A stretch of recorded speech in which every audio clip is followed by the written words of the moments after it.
Ынтымақтың кабарчылары тарабынан даярдалган акыркы жаңылыктар менен алдыңкы жарым саат ичинде тааныша аласыздар. Түз эфирде мен Альбина Жолоева, алгач бүгүнкү күндүн кыскача темаларынан таанышып алыңыздар. Кургагучук илдетин жуктуруу учурда медициналык кызматкерлер арасында да катталып жатат. Защита кылсак делечи, бул адамдын иммундук системасынан зависит эткен да, бул Насияга байланган жазгы талаа иштери кеч башталды. Дыйканчылыкка анан узак мөөнөттөргө берилсе, биз жерди мына теплицаны 1 жыл эле акташык. Ош шаарындагы коомдук тамактануучу жайлардын санитардык абалы текшерилди. Тамак аш дайындоочу жерлердин бардыгын эле бүгүнкү күндө санитардык нормага жооп берет дегенде мен алысмын.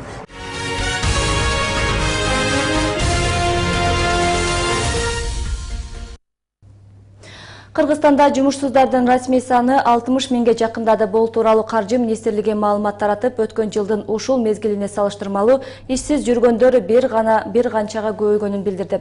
Адистер муну Орусияда рублдин арзандашы жана мыйзамдардын катаалдашынан улам мекенине кайткан мигранттардын саны өскөнүнө байланыштырууда. 2014 жылдын январь-февраль айларында жумушсуздук 4%га кыскарганын айткан болчу. Серепчилер Кыргызстанда ишсиздер көрсөткүчү расмий катталган сандан 2-3 эсе көп болушу мүмкүн экендигин белгилешет. Өткөн жылы Кыргызстанда 47 миңден ашык адам аты жөнүн өзгөрткөн. Алардын арасында идентификациялык номерин өзгөрткөндөр да бар. Буга чейин Ички иштер министрлиги 2 жыл ичинде мурдат соттолгон, издөөдө жүргөн жана криминалдык иштерге аралашкан 6 миңдей киши мамлекеттик каттоо жана социалдык фонддун өкүлдөрүнүн жардамы менен жаңы паспортторду алганын тергөөдө аныкталганын айтып чыккан. Негизинен соңку жылдары Кыргызстанда аты жөнүн өзгөрткөндөр көбөйгөнү байкалууда. Алардын басымдуу бөлүгү фамилиясындагы уулу жана кызы деген ов жана ова кылып өзгөрткөндөр. Көпчүлүгү Орусияда иштеп келүү үчүн кетип жаткандар.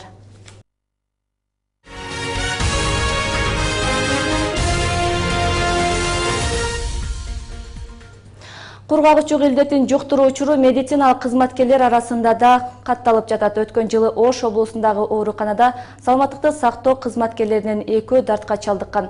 Илдет катталган бейтапкананын 2-сү тең кургагучукка тийиштиги болбогон. Ал арада агартуу тармагында билим берүү кызматкерлери да илдетти жуктуруп алган учурлар кездешип жатат. Темага кененирээк кабарчыбыз Назгүл Ахунова токтолот. Облуста өткөн жылы миңден ашуун жаран илдет менен катталса, алардан 2-сү медициналык кызматкер болгон. Илдет катталган бейтапканалардын 2-сү тең кургагучукка тийиштүү ооруканалар эмес. Ак халатчандардын айтымында алар ооругандар менен байланышта болгон. баягы средний младший медперсонал деп коебуз, бул медсестралардын жана санитаркалардын арасында кездешти. Бул 2 медперсоналдын арасында оору кездешти. Бул аябагандай өкүнүчтүү, конечно. Бул деген биз канчалык өзүбүздү неме кылбасак деле, защита кылсак делечи, бул адамдын иммундук системасынан зависит эткен да, бул.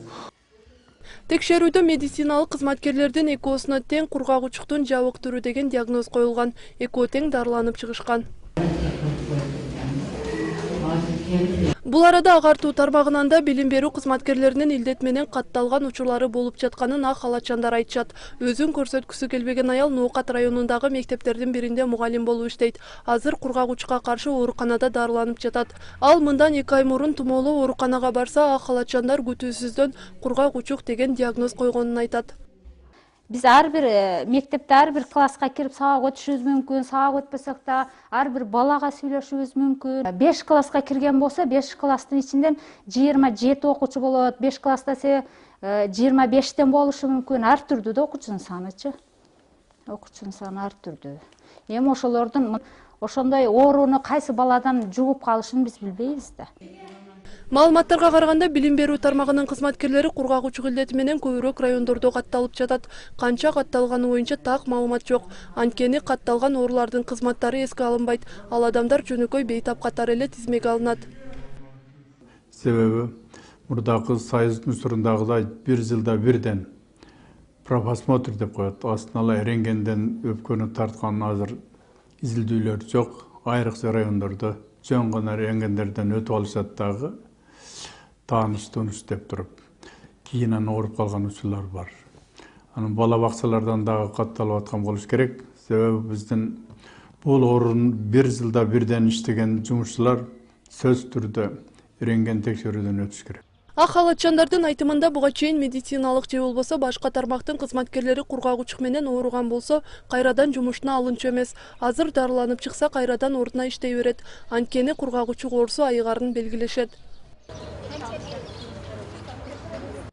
Учурда өлкөдө кургагучукту бирге жеңебиз аталышындагы 1 айлык акция өткөрүлүп жатат. Анын алкагында илдет тууралуу калкка түшүндүрүү иштери жүргүзүлүп, баракчалар таратылууда.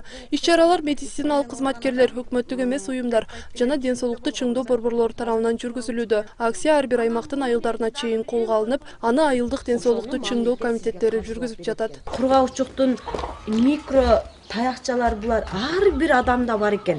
Мына дени сак адамда да бар экен. Баягы адамдын иммунитети түшүп кеткен мезгилде өрчүйт экен. 21 мүчө ар бир участканы кыдырып, өздөрүнүн кургагучук боюнча кеңири маалымат жеткизишет.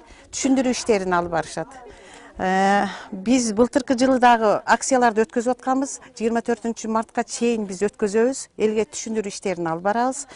Биз ушундай маалыматтарды жеткизгенден кийин былтыркы жылы ушундай кургагучук менен ооругандар неме болгондо белгиленип, былтыры экөө аныкталган. 1 айлыктын алкагында тегерек стол, мектептерде ар кандай окутуулар өтүлүп жатат. Ооруну алдын алууга, аныктоого жана дарылоо боюнча маалыматтарды элге жеткирүүгө максатталган иш-чаралар 24 мартта аягына чыгып, Ош шаарынын Борбордук аянтында флешмоб өткөрүү менен жыйынтыкталат. Азыр облуста жалпысынан 350дөн ашуун ден соолукту чыңдоо борборлорунун мүчөлөрү иш алып барышууда. Эске сала кетсек, жылына Кыргызстанда 50дөй медициналык кызматкер кургагучук илдетин жуктуруп алышат. Назгүл Ахунова, Айбек Ибрагим уулу, Ынтымак. Евробиримдик парламенттик шайлоону өткөрүүгө 10 миллион евро бөлөт. Бул тууралуу Евробиримдиктин Кыргызстандагы өкүлү Чезаре Демонтис бүгүн Бишкектеги маалымат жыйынында билдирди. Анын белгилешинче, аталган уюм 7 жыл ичинде Кыргызстанга 184 миллион евро бөлүп берүүгө макул болду. Бул каражат билим берүү, мыйзам үстөгүн бекемдөө, айылдардагы жашоо турмушту жакшыртууга багытында жумшалат. Чезаре Демонтис шайлоо өлкөнү демократиялаштыруунун эң башкы каражаты экенин белгилеп, өлкө жетекчилиги бардык талапкерлерге бирдей шарт түзүп берүүсү керектигин айтты.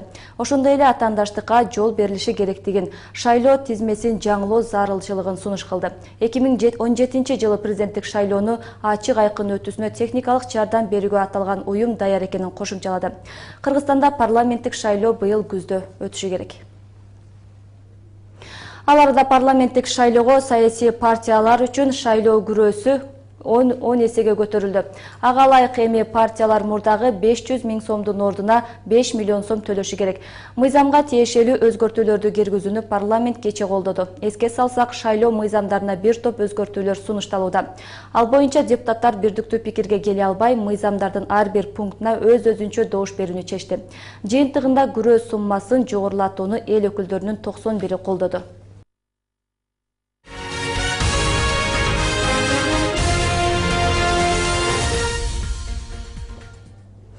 Дыйкандар жеңилдетилген насыянын берилиши кечеңдеп жатканынан нааразы. Акча жоктугу жазгы талаа иштерин дээрлик 2 аптага артка тартып жатканын Ош облусунун тургундары вице-премьер-министр Тайырбек Сарпашев менен жолугушууда айтышты.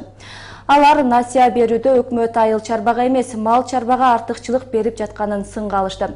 Буга кошумча быйылкы жылы минералдык жер семирткичтердин баасы 15-20%га өскөнү дыйкандарды түйшөлтүүдө. Тайырбек Сарпашевдин иш сапары Адина Досумбетованын материалында. Вице-премьер-министр Тайырбек Сарпашев алгач Кара Суу районуна барды. Анда помидор жана бадыраң эгилген күнөсканаларды көрүп, дыйкандардын абалы менен жеринен таанышты. Эми сиз Россияга сатасызбы? Же Бишкекке элеби? Кудай кааласа көпөйсөк Россияга ham сатабыз, Бишкекке саттык былтыр биз. Бишкекке бердик. Оштабыз эчтеттик. Осы бардыгы келип алышып кетип атат. Алып кеткени 120 алат. Ошонго бара, 100ге жетет. Же 120, $2.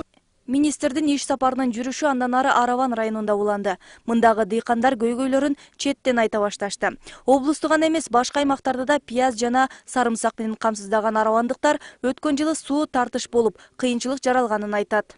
Сентябрь айларында мына пиязларды чыгарыш үчүн кыска вакыт ичинде сентябрда унудан тартып, сентябрда ахыргача суудан чыгарып алыш зарылчылыгы болот да жылда берди. Суу маселеси боюнча айыл өкмөткө жана жергиликтүү бийлик өкүлдөрүнө тапшырма берилди. Суу менен толук камсыз кылуунун жолдорун таап, сунуштар жазылса өкмөт тарабынан акча каралмай болду. Таможня союзга кирүүдө эң башкы потенциалыбыз айыл чарба.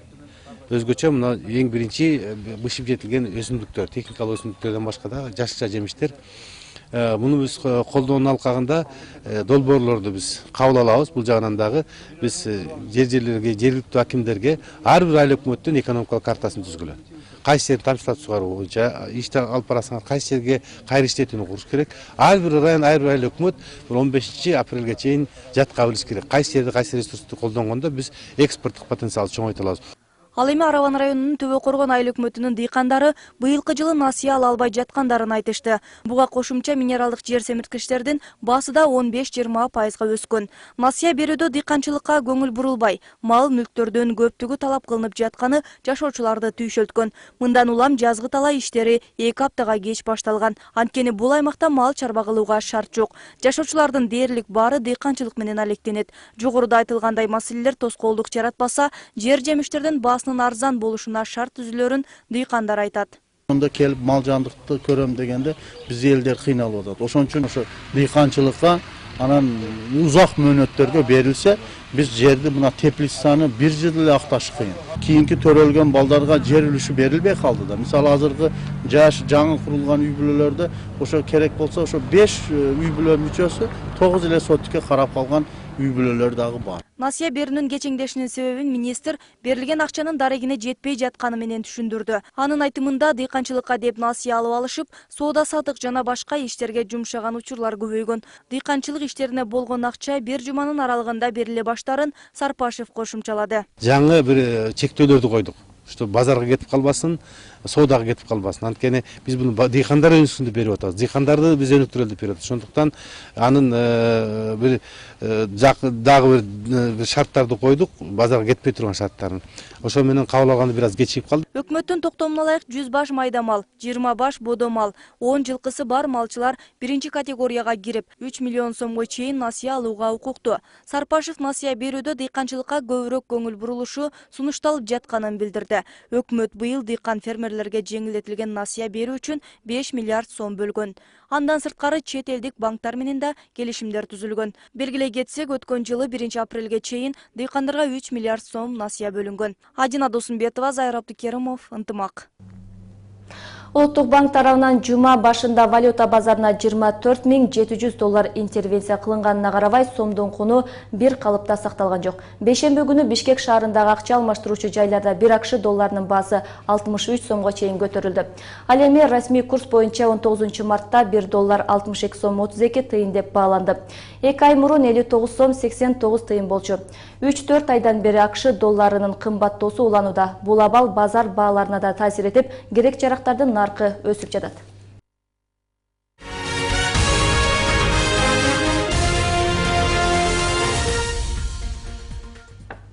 Бүгүн Ош шаарында коомдук тамактануучу жана эт саткан жайлардын санитардык абалы текшерилди. Анда ашкана, кафелердин аймактарындагы санитардык нормалар сакталбай, кээ бир документтеринин мөөнөтү өтүп кеткени аныкталды. Аларга шаардык ооруларды алдын алуу жана санитардык эпидемиология кызматкерлери эскертүүлөрдү беришти. Учурда каладагы ашканалардын абалы талапка жооп береби? Кененирээк кабарчыбыз айтып берет. Текшерүү Ош шаарындагы Алтын өрөн кафесинен башталды. Ош шаардык ооруларды алдын алуу жана санитардык эпидемиологиялык борбордун адистери кафеде санитардык талаптарды сактабагандыгын аныкташты. Натыйжада ашкана жетекчилигине азык-түлүктөрдү туура сактоо боюнча түшүндүрмө беришти. Көздү моундай салып берме кылыштар болбойт. Көздү күн тийбей турган жерге коюп туруп, үстү жабы кара.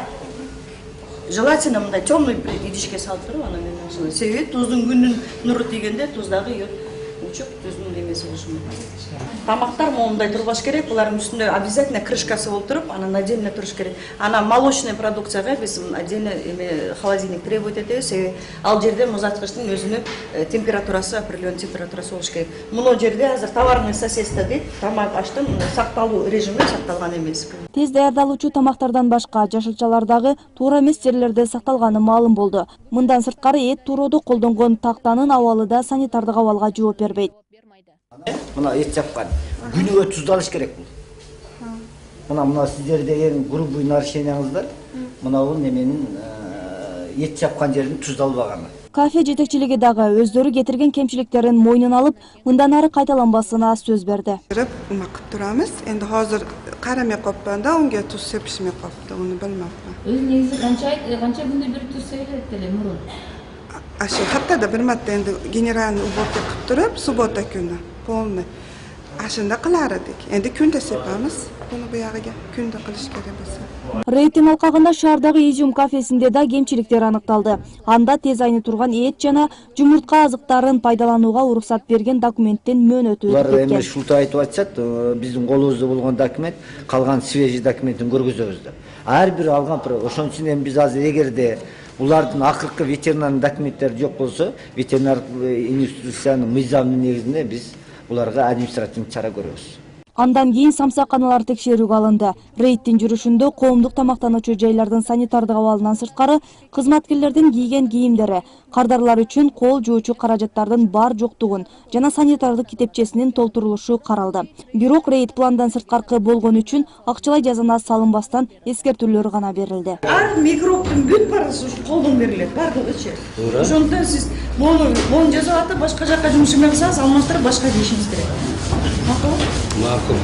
Мен бүгүн айтат элем, что бүт эле могу шаардагы коомдук тамак аш дайындоочу жерлердин бардыгын эле бүгүнкү күндө санитардык нормага жооп берет дегенде мен алысмын. Текшерүү кезинде өзүңүздөр көрдүңүздөр, кемчиликтер көп. Белгилей кетсек, аталган рейд март айынын аягына чейин уланып, тамак аштан сырткары сүт азыктарынын сакталышы да текшерүүгө алынат. Адина Досумбетова, Хилола Азимова, Надырбек Боронбаев, Ынтымак.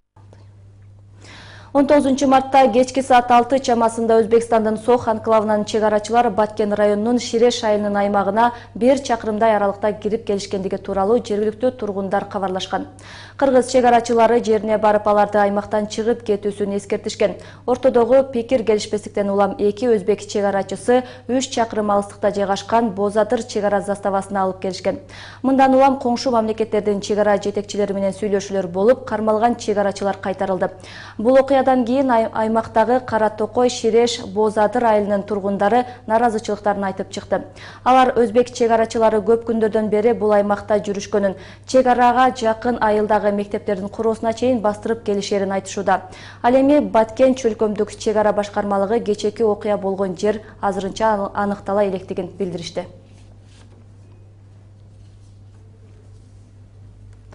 Азыр болсо дүйнөлүк жаңылыктар менен таанышып алыңыздар. Аны менен кесиптешим Мырзайым Жаныбек кызы тааныштырат.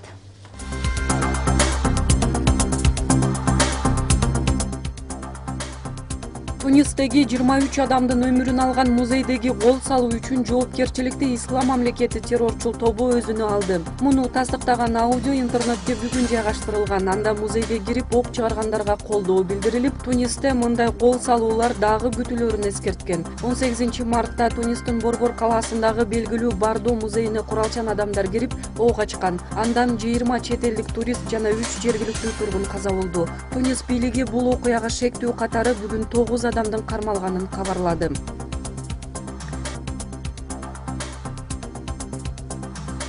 Ташкентке жакын жайгашкан Ангрен шаарында 2-чи дүйнөлүк согуштун катышуучуларынын урматына 45 жыл мурун орнотулган эстеликтер бузулду. 19 мартта атайын бригада монументти жана айкелдерди кулатып салган. Жергиликтүү бийлик калааны көрктөндүрүү максатында эстелик комплексти алып салууну чечкен. Бирок бул кадам эмне үчүн жеңиштин 70 жылдык мааракесине жакын ишке ашырылып жатканы чечмеленген жок. Өзбекстан эгемендик алгандан бери 9 май жылнаамада жеңиш майрамы эмес, эскерүү күнү деп белгиленет.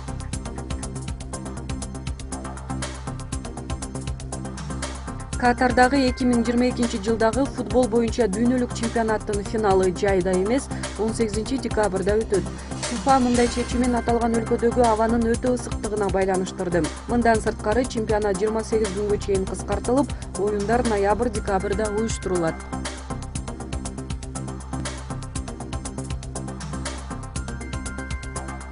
Брюссель саммитинин биринчи күнүндө Орусияга карата санкцияларды автоматтык түрдө узартпоо чечими кабыл алынды.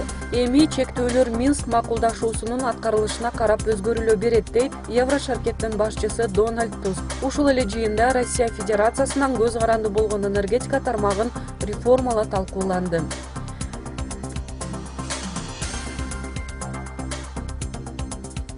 Германиянын Lufthansa авиакомпаниясынын учкучтары иш таштоону бүгүн да улантты. 2 күн мурда иш таштоо 800 каттамдуу үзгүлтүккө учураткан. Кесиптик кошундар жетекчиликтин учкучтардын пенсияга чыгуу жашын көтөрүп койгонуна нааразы. Тараптардын келишпестиги апрелден бери уланууда. АКШнын президенти Барак Обама Ирандын лидерлерине жана элине кайрылуу жолдоп, эки өлкөнүн ортосундагы мамиле ондогон жылдар бою биринчи жолу жакшырышы мүмкүн экенин белгиледи. Бул кайрылуу Ирандагы 21 март Ноорус майрамына карата жасалган. Обама Ирандын өзөктүк долбоору боюнча сүйлөшүүлөрдө жылыштар бар экенин айтып, ошону менен бирге айрым бир пикир келишпестиктер дагы сакталып жатканын мойнуна алган. Батыш өлкөлөрү Иран өзөктүк курал жасап жатат деп шектенет. Иран Ислам Республикасынын жетекчилери болсо, бул долбоор өзөктүк энергетиканы өнүктүрүү максатын көздөөрүн ырастап келет.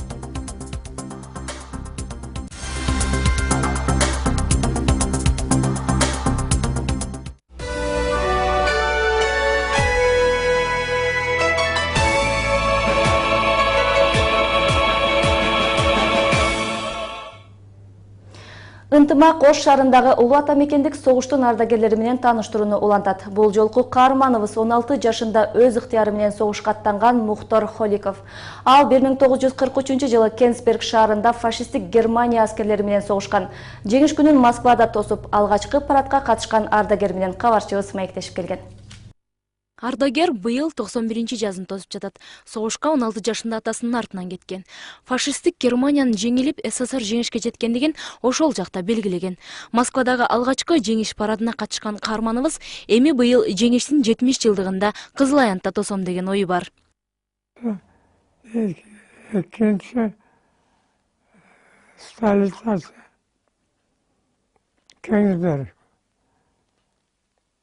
Алып bizdeki yanımızda ben bitti divizya boyunca beni vuruştan fronttan linyada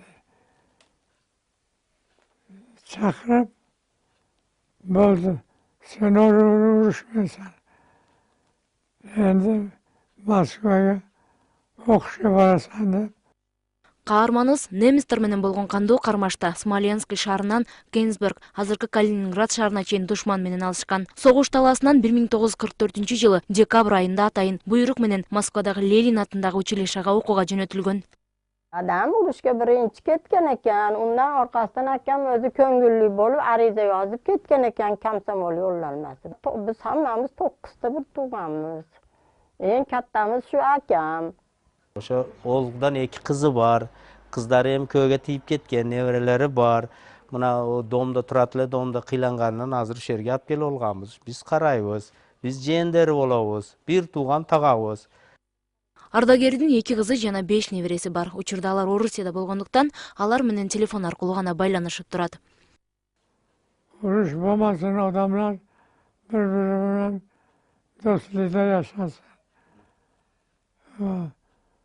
Orus, O'zbek, Qirg'iz deb bir-birini bo'lib yomonlamasın.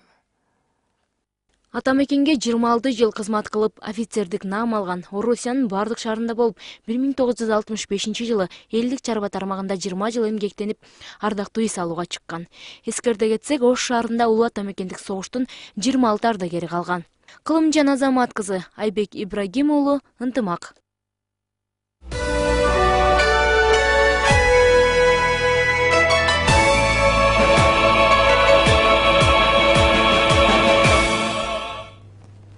Бүгүн Ош шаарында Алымбек Таткай эс алуу багында элдер достук аттуу фестиваль болуп өттү. Ага Жалал Абад, Баткен, Ош облусунан 15 жаштан 24 жашка чейинки жаштар катышты. Түрдүү улуттун өкүлдөрүнөн куралган өспүрүмдөр көчө бийине түшүп, гитара чертип, ырдоо сыяктуу өнөрлөрүн көрсөтүштү. Мындан сырткары жаштар флешмоб уюштурушту. Көрөрмандарга жана келген конокторго достук дастыркону жайылып, бардык улуттардын даамдары коюлду. Фестивалдан кийин башталган дискотека кечки саат 10го чейин болот. Уюштулган флешмоб Ынтымак телерадио компаниясы менен чогуу, мисалы үчүн Ош жаштар борборунун ыктыярчылары менен чогуу биргеликте өткөрдүк. Флешмобдун негизги максаты бул жерде достукту куруу жана айлана чөйрөдөгү адамдарга мындай жагымдуу маанай тартылуу. иш-чарада мен абдан жакшы көп достор менен тааныштым.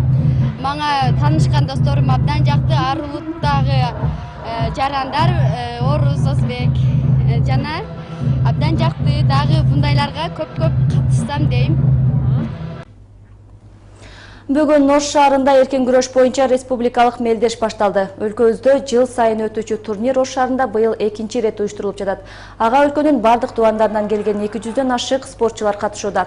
Мелдеш 8 салмактык категорияда жүрүп 2 күнгө созулат. Жеңүүчүлөр диплом, грамота жана баалуу сыйлыктар менен сыйланат. Ошондой эле эл аралык деңгээлде өтүүчү мелдештерге жолдомо алышат. Бұл Қырғызстан бойынша эркин күрөш бойынша жаштар арасында чемпионат болуп өтүп атат, биринчилиги болуп. Ошо Кыргызстандын бардык тармагынан келди. Турнирде биринчи орунду, экинчи орунду багындырса, Азияга, мирге жолдомо алышат. Сиздер ушул сааттарга алынган жаңылыктар менен тааныштыңыздар. Мындан башка маалыматты Ынтымак Чекит KG сайтынан окуп, иш күндөрү кечки саат 5-тен 6-га чейин Ынтымак радиосунан тыңдасаңыздар болот.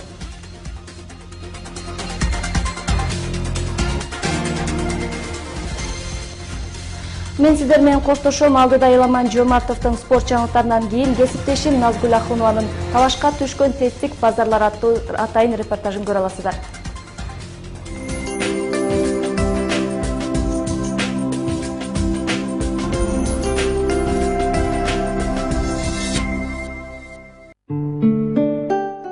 Эртеңки 21 мартка алынган аба ырайы менен таанышып алыңыздар.